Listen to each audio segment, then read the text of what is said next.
हाय friend नमस्कार welcome back to my mini blog. आज ना बहुत जोरे खरा होची आमर एठी शीत जिते जोरे हुए खरा भी सेते जोरे हुए माने शीत खरा दुही फाड़ लगुंट आ कौन तापर एठी मो भाई मनिका बा सजना छुई काढ़ा लगिगला। सजना छुईटा सब आइटम मत बहुत भल लगे।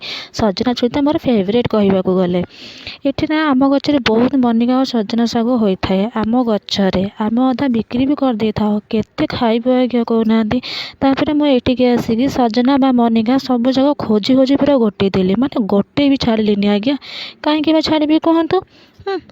तापर एतिक आम खावाई काढ़लु आहुरी बाकी अदा गछ उपर अच्छी। तापर मोर गोटे पार्सल आसी जाता मेसोर मोर 19 आसबार था बट 8 पलि आसला। मेसोर ना जल्दी पलि आसता है और प्राइस भी बहुत कम रही है से अधिक मेसोर ही अर्डर करता तापर मुझे पलि आसली पेट पूजा पखाल मोर बहुत फेवरेट ता सहित टमाटो चटणी आंबुल चटणी से पियाज रसुण कंचा लंका दे बढ़िया पागटे करदे देखो तो आंबुल भी छोट छोट कर काटी देती। तापर सजना शाग भजा आलू आलू ग्रीन मटर सजना छुई भजा ता सहित पापड़ आज पूरा खाइबाटा जमीज मो पेट तो मूषा दौड़लानी आ रही होनी किए खाए जल्दी जल्दी आस देखा नेक्स्ट ब्लॉग रे रही टाटा बाय।